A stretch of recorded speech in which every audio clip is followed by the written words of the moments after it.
Hey, what's up? What's up? What's up? What's up? What's up? What's up? What's up? It's Friday, y'all.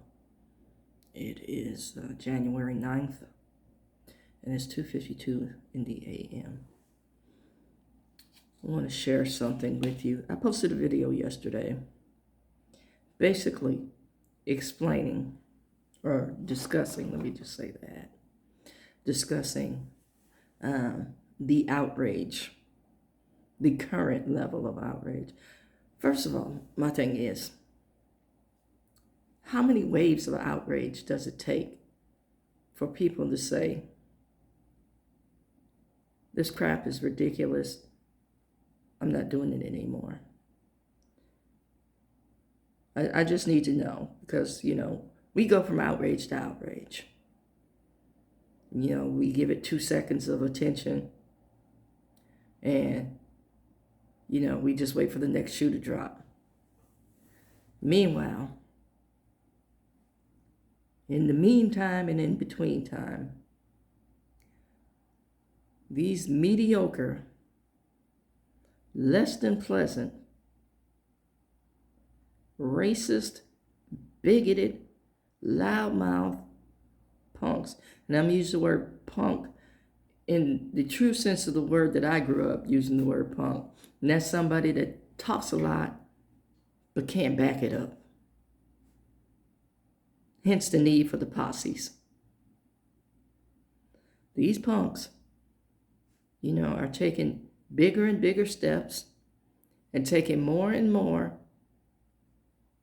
And while we are debating,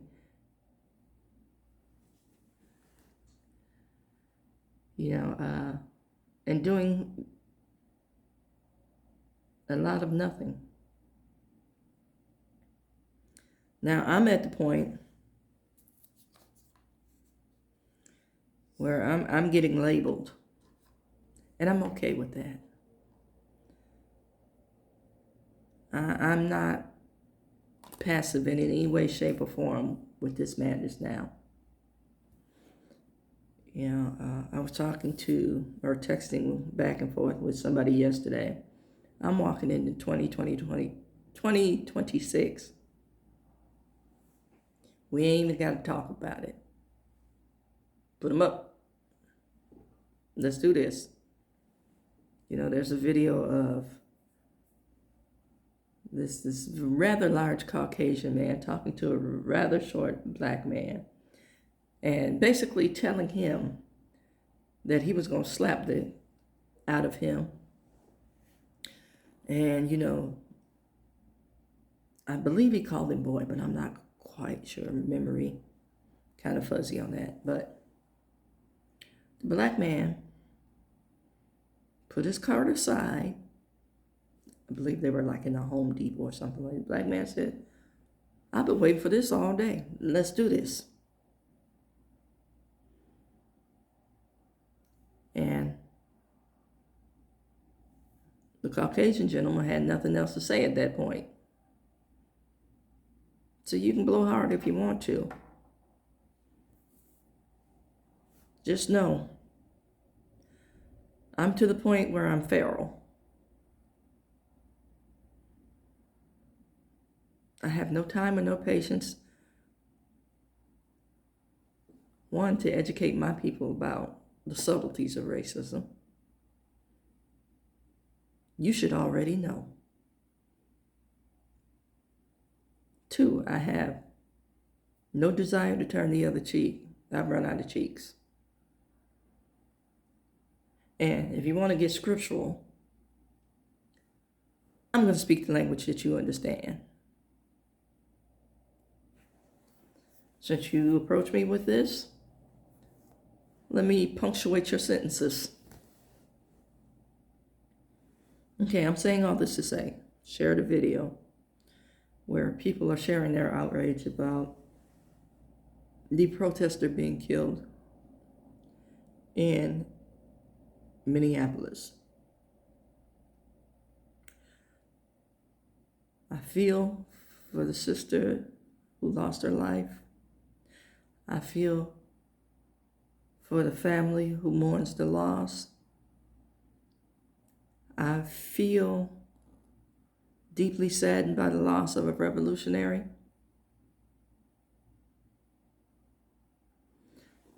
But for the folks who are sharing their outrage, I'm going to need y'all to do better. Seriously. She's not the first person to die at a protest. You folks who are now showing outrage, who are now protesting, I respect your efforts, and I'm going to give props for your outrage. But like I said, there's a bigger picture. You know, the protest that you're experiencing is a different protest altogether. You don't get to say her name. You know, that was done during the Black Lives Matter, you know, where people are recognized as less than human, so we have to put their name in the universe to remember her. See, the protest that you're experiencing and the outrage that you're experiencing right now is because it shouldn't have happened to a white woman. That's the sentiment. But we experience this 24/7, 365. And that's every person of color when I say we. Now, we may have tamped down the impact, or we may be so traumatized to the point where we miss the significance of this level of policing and politicking. Or we may have Stockholm Syndrome, where we make excuses for this BS.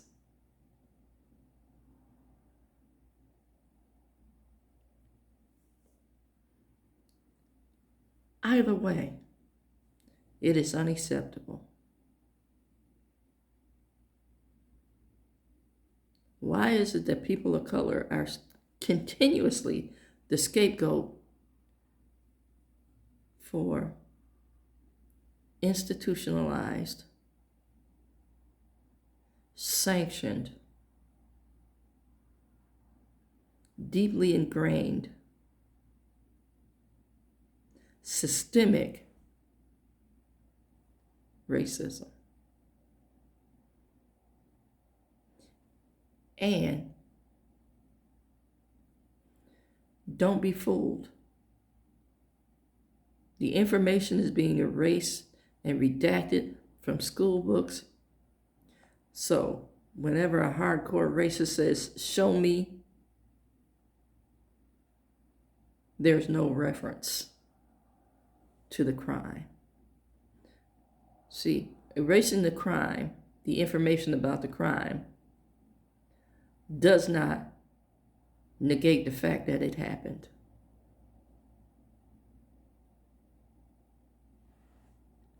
I want you to hear that. I want you to feel that. And for those good people who like to mention black on black crime, for those people who like to mention inner city crime statistics, for those people who like to, hold those up as the standard of measure of why certain things are happening. So while you're studying history, I want you to be honest about the level of barbarism that has been recorded before you became fixated on people of color.